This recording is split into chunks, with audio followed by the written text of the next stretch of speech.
Presentamos Vertiente de Opinión, un programa producido por el periodista Mario Emilio Pérez. Saludos amigos de Vertiente de Opinión. Hay personas que quisieran que el día tuviera 25 horas en lugar de 24 para trabajarlas. Y uno de ellos es el doctor Pedro Pablo Yermenos, un hombre laborioso, un reputado profesional del derecho. Por eso es que ustedes no lo ven más a menudo como era en años ya distantes en el tiempo, que él venía con relativa frecuencia aquí. Pero últimamente yo estoy bateando como para, como para 10 puntos en béisbol, porque lo he invitado 100 veces y entonces él vino hoy por primera vez. Es un diestro comunicador y un hombre honesto. Ha tenido funciones públicas en las cuales se ha manejado con honestidad y en la actualidad es un analista político de gran cultura, un cientista social, un jurisconsulto. Con él vamos a dialogar a todo lo largo de este programa bajo el marco de estos cuadros de las Galerías de Arte San Ramón. ¿Usted es cliente de la Galería de Arte San Ramón? Claro, he enmarcado varios cuadros allá. Sí, sí. ¿Y por qué él va? Eso es casual, ¿no? Hay unas gentiles damitas que atienden a uno con tal gentileza, valga la redundancia, que uno quisiera volver. Es más, uno desea que se rompa un cuadro para volver, para enmarcarlo nuevamente. Ustedes saben que este programa se transmite por la frecuencia 6, tanto de Claro como de Altice, como de Tricón, domingos de 9 a 10 de la noche, y se repite el mismo programa de 5:30 a 6:30 de la mañana. Y además, si usted no lo vio, por ejemplo, usted le gusta escuchar a nuestro invitado de hoy, usted al día siguiente se mete en YouTube y ahí ve el programa nuevamente. Volvemos después de esta pausa, no sin antes reiterar nuestra pena por el deceso. Fue repentino, aunque él estuvo internado previamente, de Anthony Ríos, ese hombre, el hombre espectáculo, ese hombre en una tarima se crecía, además de su diestra manifestación de oído musical fino, agudo, y también que cuando comenzaba a monologar sobre el escenario, mantenía uno en vilo así, mezclaba drama con comedia, humor con poesía, y las canciones de él tienen unas metáforas capaces de hacer palidecer de envidia a cualquier buen versificador. Volvemos después de esta pausa.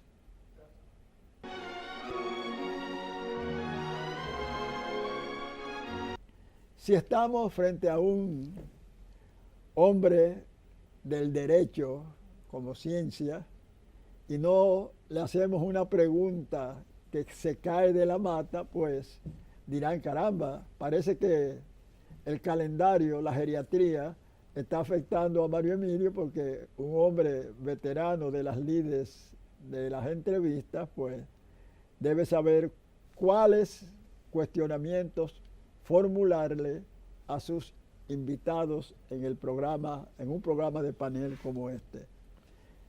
¿Cuál es la opinión de Pedro Pablo Yermenos acerca, vamos a usar así, del impasse que se ha producido entre el Procurador General de la República, Jean Alain Rodríguez, y la magistrada Miriam Brito, que ya uno se da cuenta de la importancia de ese incidente, porque si uno va repasando canales y hay programas de factura criolla, ese es el tema obvio, principal. Don Mario, muchas gracias de nuevo por la invitación a este programa, que lo siento muy mío. y si en algunas ocasiones no he podido venir, sepa que ha sido por causas muy, muy ajenas a mi voluntad. Sí. Mire, sobre el tema de lo que ha trascendido a la opinión pública, del episodio lamentable entre la magistrada Miriam Germán Brito y el Procurador General de la República, yo quiero empezar diciéndole que estoy absolutamente en desacuerdo con la forma en que la generalidad de la opinión pública ha abordado el tema, reduciéndolo como si se tratara en la realidad de los hechos de un enfrentamiento entre el procurador y la magistrada. Y yo creo que esa es la parte menos trascendente, menos grave y que por lo tanto la que menos debiera ameritar la atención de nosotros, los usuarios del sistema judicial y de los dominicanos y dominicanas en sentido general. Yo pienso que incluso la propia magistrada no es el elemento fundamental en esto que ha ocurrido. Yo pienso que ella constituye un símbolo del poder judicial que debiéramos tener y que desde altísimas instancias del poder se impide tener, construyendo un poder judicial que responda a los intereses del poder. Y yo siento que esa ha sido una parte poco abordada en la reacción de los acontecimientos que hemos visto en estos últimos días. Lo trascendente de todo esto es que ha evidenciado cómo desde el Poder Ejecutivo se insiste en una conducta que es histórica en la República Dominicana, en controlar los demás poderes del Estado.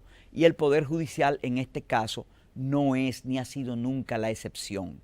Entonces se simula todo un sistema de selección a través de un órgano que amerita ser recompuesto como el Consejo Nacional de la Magistratura, pero no se hacen selecciones cónsonas con ese proceso de selección, sino que al final usted ve personas que tuvieron una brillantísima participación que no son seleccionados y otros a quienes le fue horriblemente mal en la evaluación, sin embargo son electos. ¿Por qué? Porque esas personas responden a los intereses del poder. Y si dijéramos que responden en términos exclusivamente ideológicos, yo lo entendiera, porque la selección de jueces por parte de un organismo como el Consejo Nacional de la Magistratura es una actividad esencialmente política. Por lo tanto, la estructura ideológica que prime en ese consejo es la que se va a imponer en la selección que se haga, y eso no es nada de extrañar. Si ahí prima un pensamiento conservador, es obvio que los seleccionados serán fundamentalmente jueces conservadores. Si al revés prima un pensamiento liberal, pues serán electos jueces liberales. Eso no estaría del todo mal. Lo que sucede es que no se selecciona sobre estos criterios, sino sobre personas que sean incondicionales al Poder Ejecutivo. Y eso es una tragedia para el país, y eso es una tragedia para el sistema judicial dominicano. Y yo siento que esa parte no ha sido suficientemente abordada, y yo pienso que es la gran lección que se deriva de este episodio que ha estremecido a la sociedad dominicana, porque pone en evidencia eso, cómo real y efectivamente estamos en presencia de una dictadura constitucional, porque donde no haya real separación de los poderes del Estado, que es el caso de la República Dominicana, no podemos hablar de una auténtica democracia. El segundo elemento que yo siento que tampoco se ha resaltado suficientemente es el de la anuencia obvia del presidente del Consejo Nacional de la Magistratura, que en este caso es el presidente también de la República Dominicana, con lo que el magistrado Procurador General de la República hizo. Es imposible, don Mario, imposible que en una sociedad como la dominicana, que adiciona en el caso particular un Procurador General que está indisolublemente vinculado al presidente de la República, es imposible que una acción de esa naturaleza, llamada a producir, como tenían que saber que iba a producirse una conmoción política en el país, se pueda llevar a cabo sin la participación, sin la anuencia, sin la autorización previa del jefe del Procurador General de la República. Entonces yo pienso que hay que decir las cosas como son. Ahí ocurrieron unos hechos que el presidente de la República, de haber estado realmente en desacuerdo con lo que estaba ocurriendo, debió en el acto detener al Procurador General de la República y decirle: no, usted está violando los reglamentos.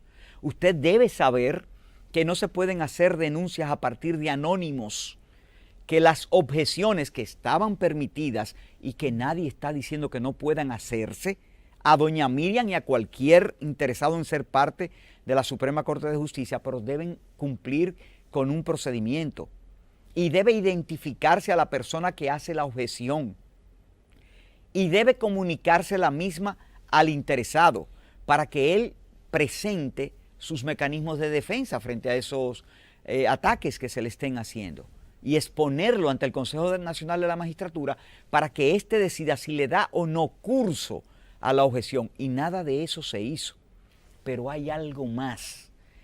Con posterioridad a lo que sucedió en aquella mañana fatal, el Consejo Nacional de la Magistratura vuelve y se reúne y acuerdan entre ellos, según ha trascendido, que el procurador se excuse ante el país y que anuncie que se va a inhibir de participar en la selección de la magistrada Miriam Germán Brito.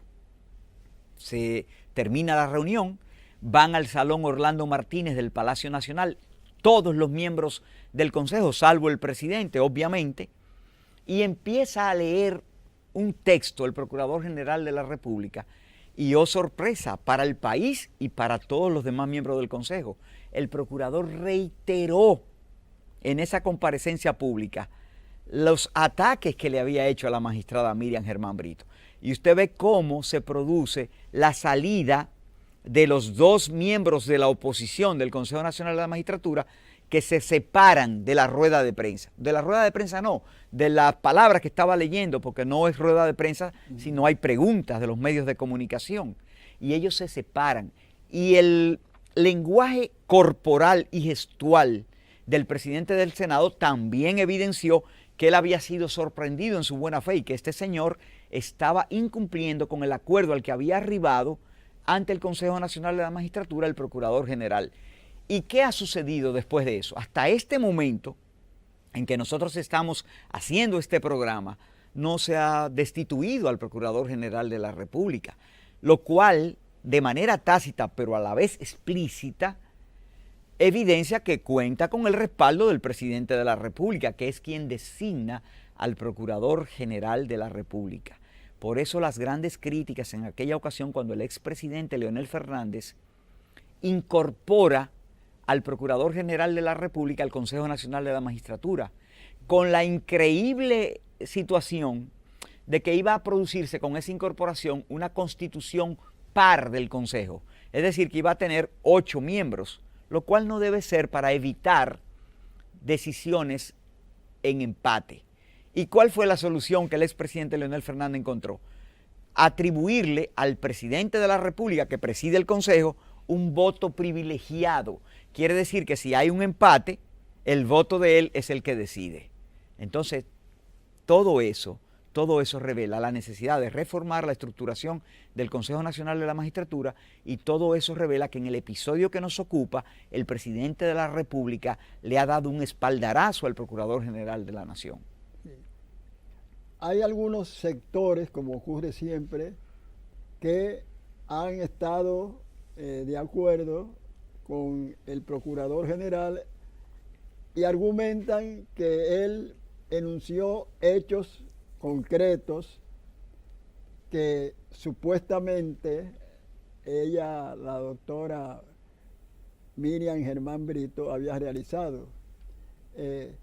Y sorprendió a muchos que el actual fiscal del Distrito Nacional, la doctora Rosalba, ella estuvo en desacuerdo con la reprobación colectiva que se ha producido en este caso.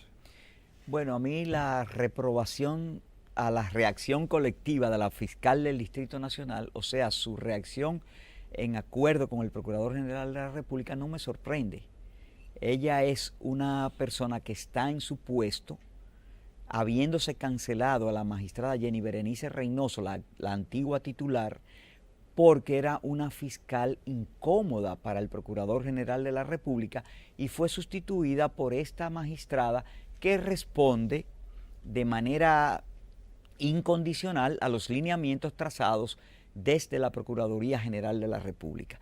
En lo que respecta a que el Procurador General denunció acontecimientos y denunció conductas de la magistrada Miriam Germán, bueno, pues él es el jefe del Ministerio Público, él tiene toda la posibilidad, incluso la magistrada Miriam Germán ha dicho que está en disposición de ser investigada, él está en la posibilidad de poner en movimiento la acción pública para investigar cualquier hecho, cualquier acontecimiento que a él le produzca indicios de que puedan constituir infracciones de naturaleza penal.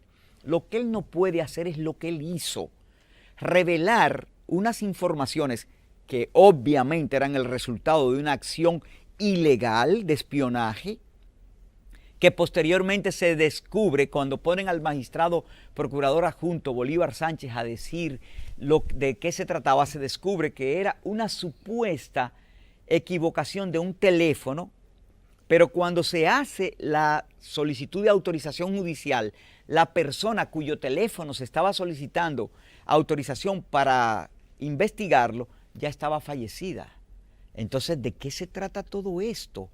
Él no puede actuar a lo interno del Consejo Nacional de la Magistratura como procurador y como miembro del Consejo. Él tiene que definirse por una u otra. Y si antes de su participación en el Consejo, él, como procurador, tuvo acceso a una información que le produce indicios de infracciones penales, pues él tiene que asumir su responsabilidad y poner en movimiento la acción pública. Bueno, usted fue dirigente del Partido de la Liberación Dominicana, ocupó la posición de gerente de la Superintendencia de Bancos. Intendente General de Bancos. Bueno, y luego se apartó del partido de gobierno y no lo hemos visto asumir funciones públicas. Sabemos que es un profesional del derecho de excelente reputación, pero como nadie es apolítico y menos quien fue político exitoso, debemos preguntarle qué está realizando usted en la actualidad en materia política en el país.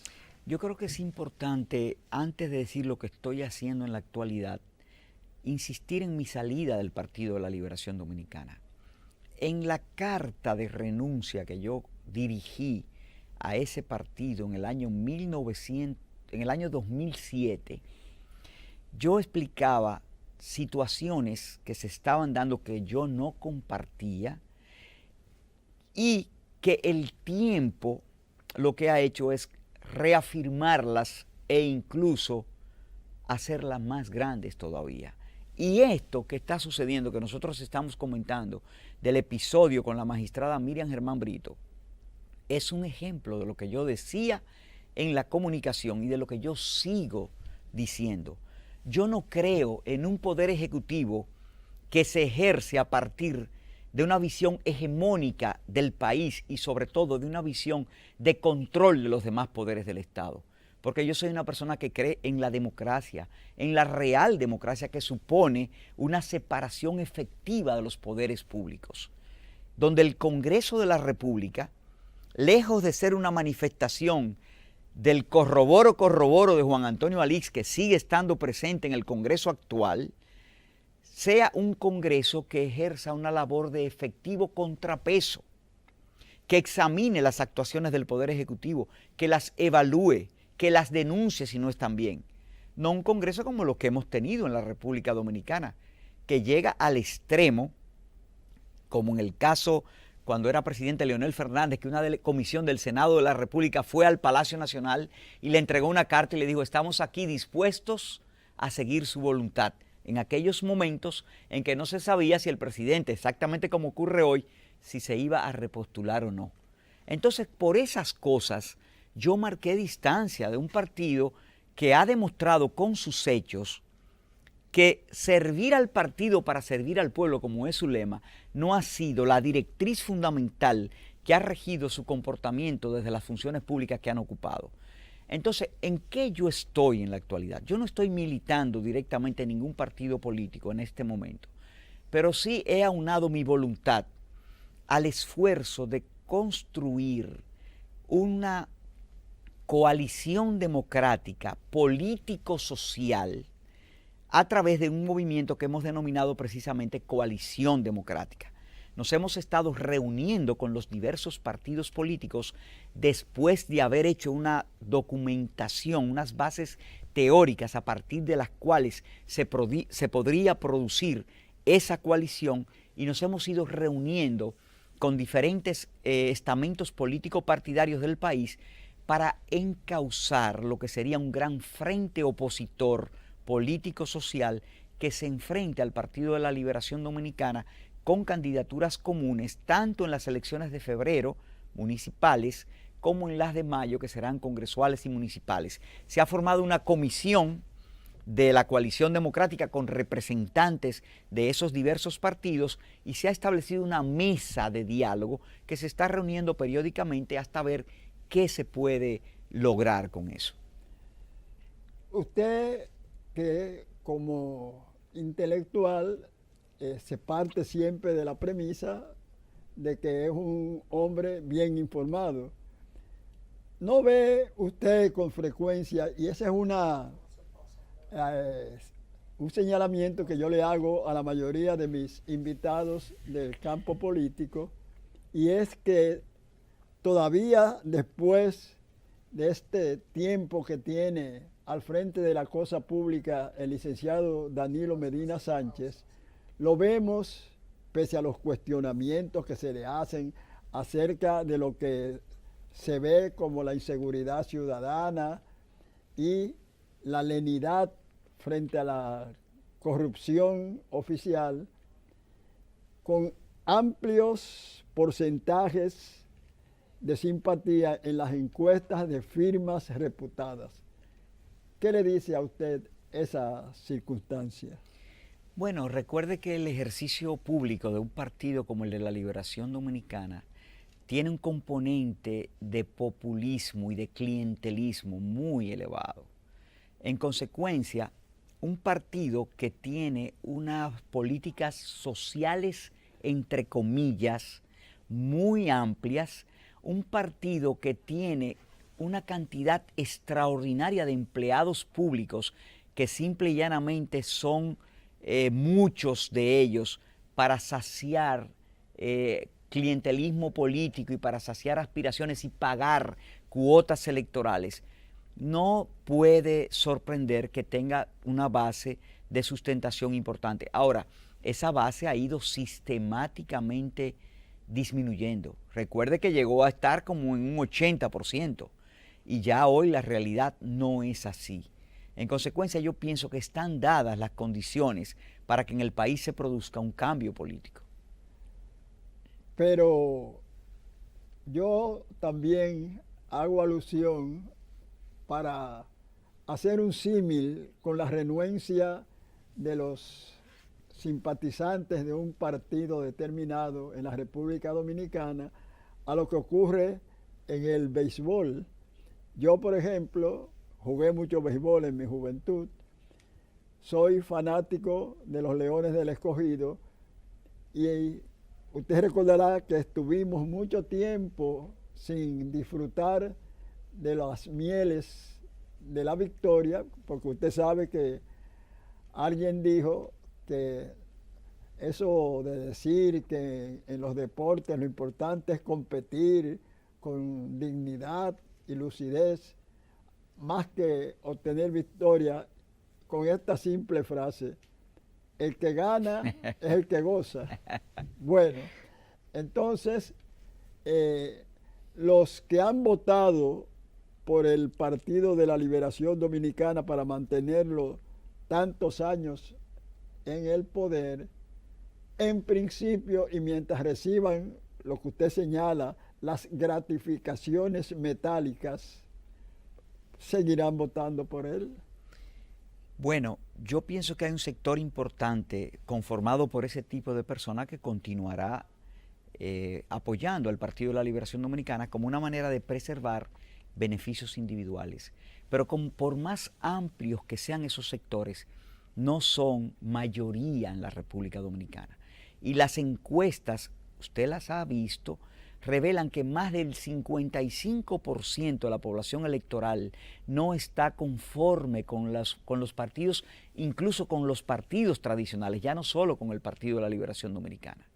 En consecuencia, yo pienso que dependiendo, y esto es algo fundamental, dependiendo de la actitud que asuma la oposición política, porque algo tenemos que admitir, y es que la permanencia prolongada del PLD en el poder no solamente ha sido resultado de iniciativas y de méritos propios de esa organización partidaria.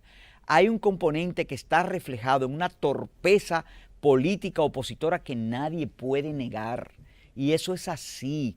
Entonces, si la oposición política concurrirá al proceso electoral del 2020 bajo las mismas condiciones que lo ha venido haciendo hasta ahora, lo más probable es que el PLD continúe en el poder.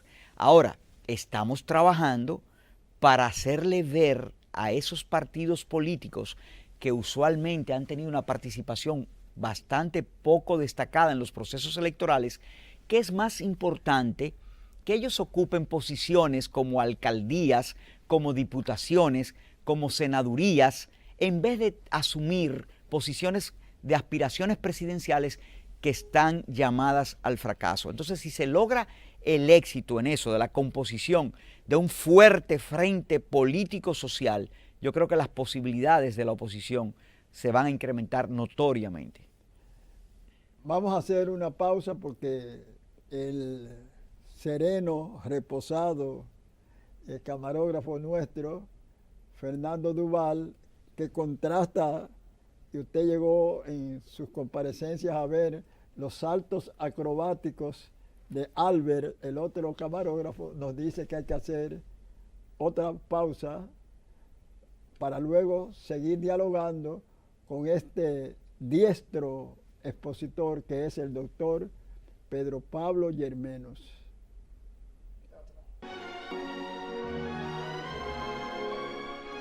Continuamos este interesante diálogo, aunque decir que un diálogo con el doctor Pedro Pablo Yermenos es interesante, es pleonasmo, es redundancia.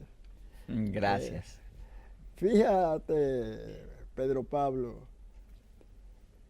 yo siempre he externado mi casi absoluta convicción de que es difícil que haya división en el Partido de la Liberación Dominicana, porque indudablemente la unidad a ellos les ha dado resultado para permanecer largo tiempo en el poder, y han visto al mismo tiempo cómo el Partido Revolucionario Dominicano, que tuvo una fuerza aplastante electoral, ha estado poco tiempo al frente de la cosa pública precisamente por su tendencia, diríamos casi de genética política, en la división.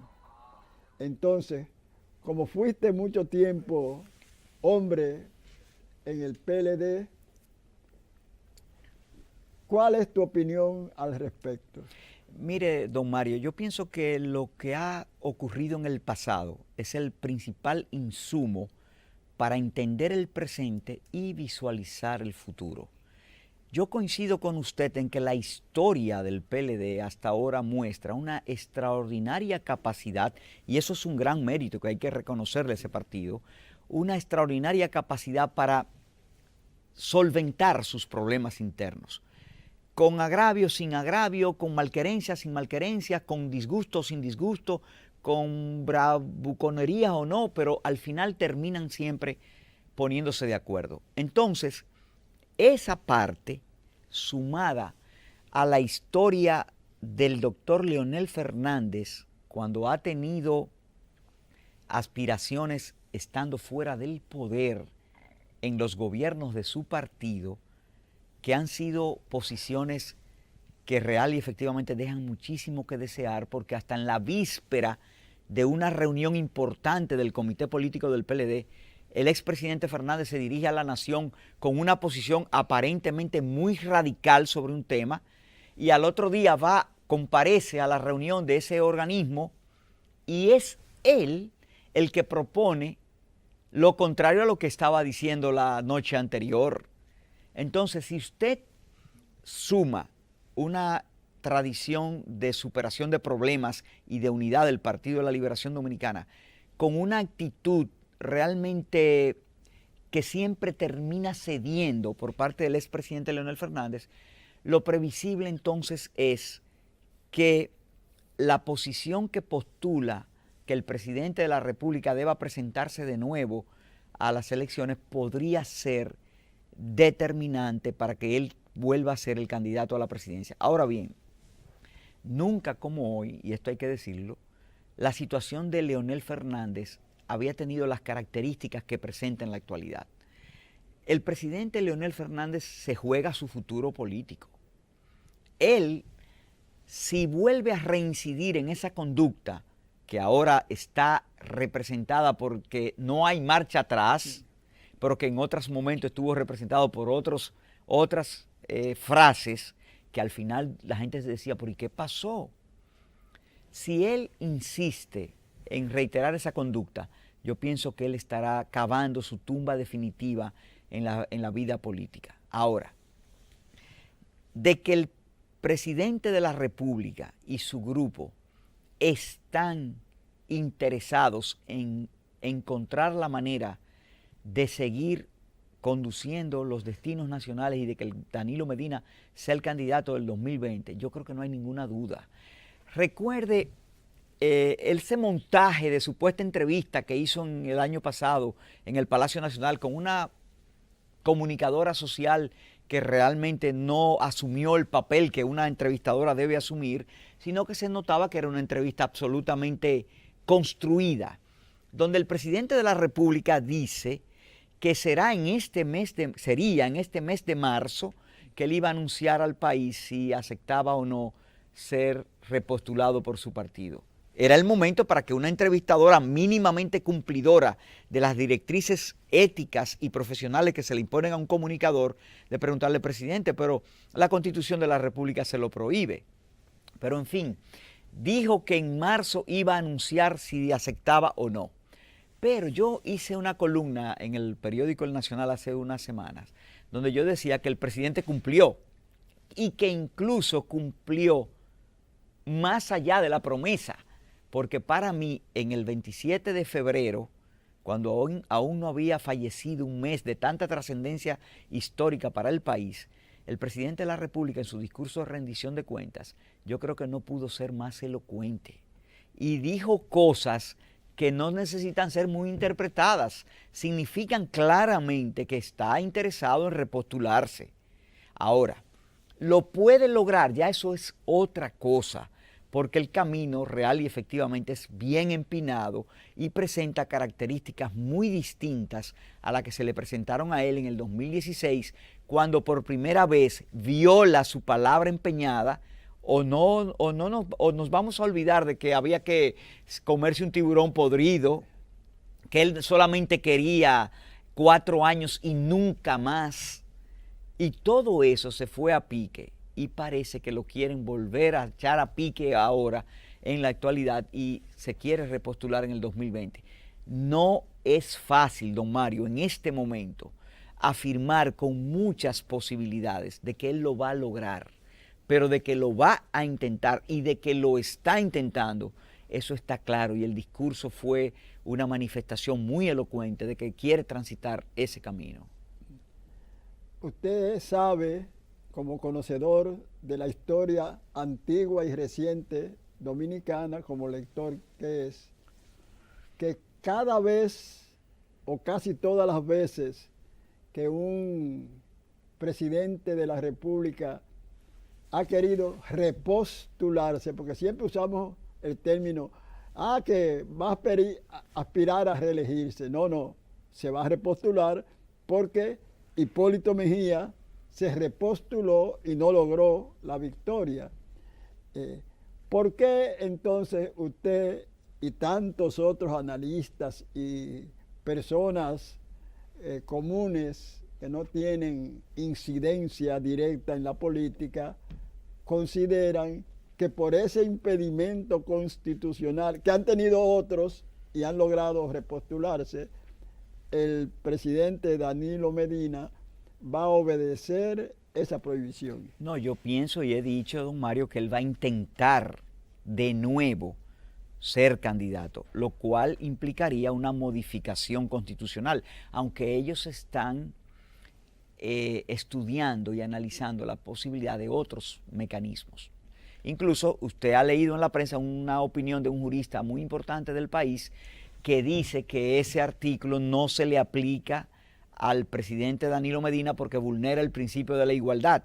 Quiere decir que ellos están viendo diferentes mecanismos a través de los cuales poder modificar la Constitución o él, en definitiva, ser el candidato.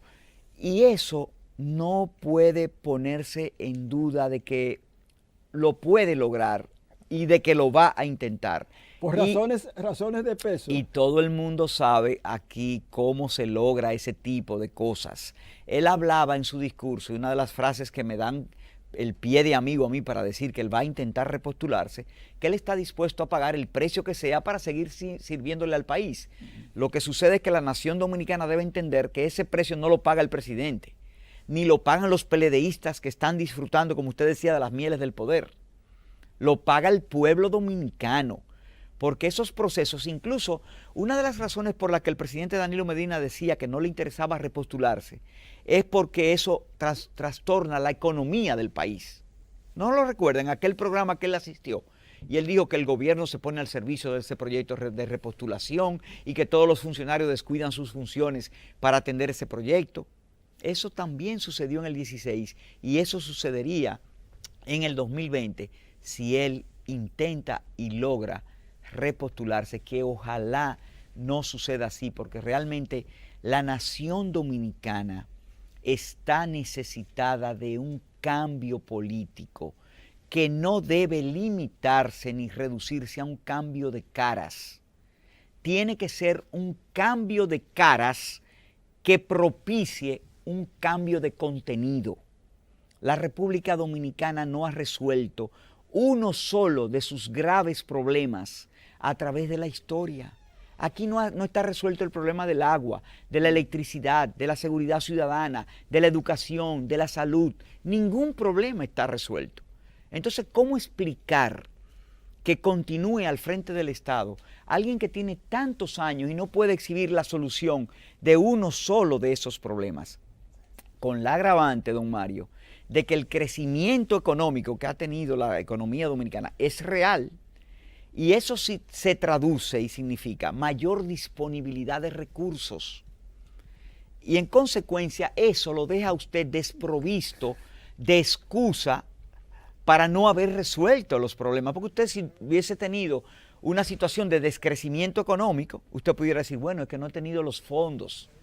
Pero ese no ha sido el caso de la República Dominicana.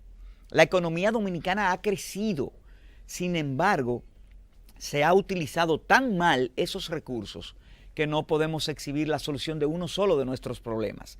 Entonces, en esa economía que tanto crece, es la economía que tiene que endeudarse tanto, es la economía que no puede hacer un presupuesto que no sea deficitario.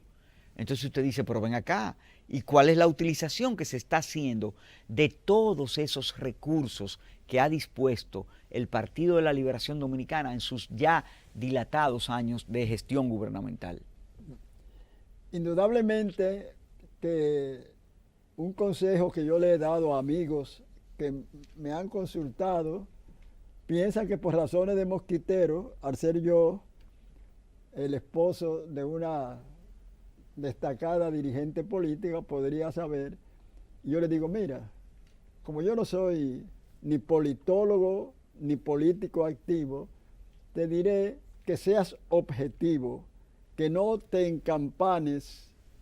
Y he visto con satisfacción que usted enumera una posibilidad, pero a diferencia de otros, no sueña, no se encampana, usando una frase muy popular, en cuanto a las posibilidades de algún movimiento o alguna organización o agrupación o ideal al cual está escrito.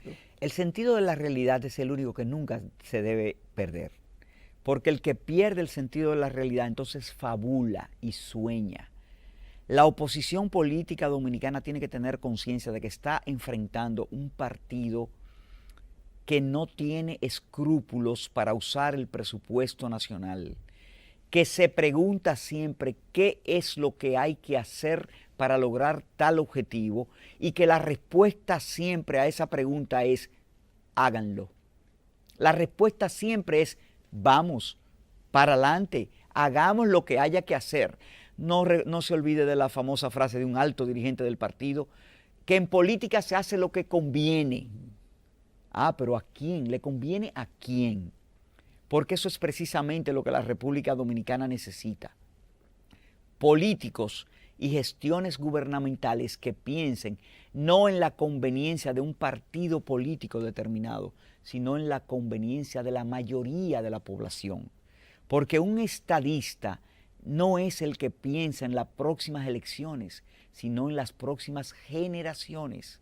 Y actúa en ocasiones en desmedro de lo que son sus conveniencias particulares, tomando medidas que podrían en una situación determinada significarle un impacto político negativo, pero que él está consciente de que a mediano y largo plazo es la medida que le conviene a la nación. Y esa es la que hay que tomar por encima de todo. Y eso es lo que a la República Dominicana históricamente, salvo honrosas excepciones, le ha tocado tener. Políticos que solo piensan en el día a día, en su conveniencia. Don Mario, si no fuera así, el aparato público dominicano no tuviera la elefantiasis que tiene. Un aparato público absolutamente supernumerario y por demás deficiente, como suelen ser las cosas que son abultadas, que son supernumerarias. Aquí pudiese haber un Estado mucho más eficiente y debe haber un Estado mucho más eficiente. Pero esas son las políticas que quien está pensando en unas elecciones no decide tomar. Sí. Ahora bien, uno se hace la pregunta, como todos y cada uno de los gobiernos que se han instalado en el Palacio Nacional después de la caída del régimen tiránico de Trujillo, han tenido esa característica. Quizás cuando el doctor Joaquín Balaguer en el año 1966 ascendió a la primera magistratura del Estado, que hizo un llamado plan de austeridad, fue quizás la única etapa, el único periodo de gobierno donde no hubo una hipertrofia del personal oficial. Bueno, pero una austeridad que se circunscribía a salarios que no los aumentaba y a cosas pequeñas, pero la corrupción, recuérdese que esa misma persona fue la que terminó diciendo que la corrupción se detenía en la puerta de su despacho. Entonces, austeridad en ese sentido no significa mucho, porque eso tiene que ser un concepto integral, austero en todos los órdenes. Entonces eso es lo que el país no ha tenido. El gobierno de Bosch, yo creo que no debe introducirse en el mismo saco que todos los demás gobiernos que hemos tenido después de la muerte de Trujillo. Yo pienso que esos casi 7 meses de gestión debieron haberle constituido al discipulado de Bosch el faro a través del cual ellos iluminar el camino que debían transitar, que fue un camino y que ha sido un camino diametralmente opuesto a lo que fueron las formas de ejercicio público de un líder de la dimensión de don Juan. Y terminaron siendo seguidores del pensamiento político y de la forma de gobernar de Joaquín Balaguer, porque ellos ellos hacen primar lo que ellos entienden como que son los mecanismos para preservar el poder por encima de cualquier otra cosa. Y no se dieron cuenta que más tarde o temprano ese camino conduce a la pérdida del poder, porque la gente se da cuenta y la gente aguanta hasta un momento determinado. Y yo pienso que ya le ha llegado a la población dominicana un sentimiento, una necesidad, una convicción de que un cambio es realmente necesario.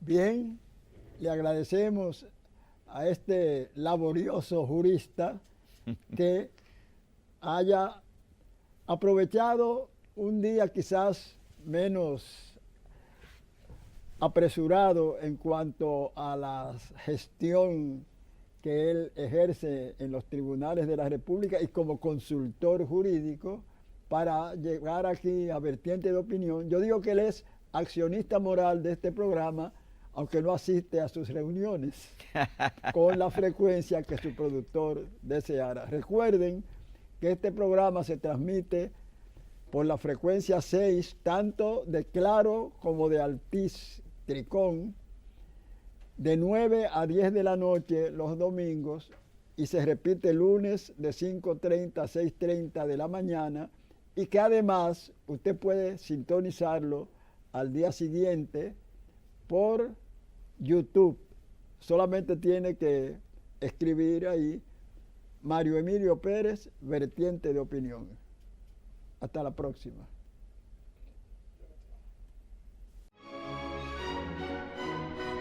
Hemos presentado Vertiente de Opinión, bajo la conducción del periodista Mario Emilio Pérez.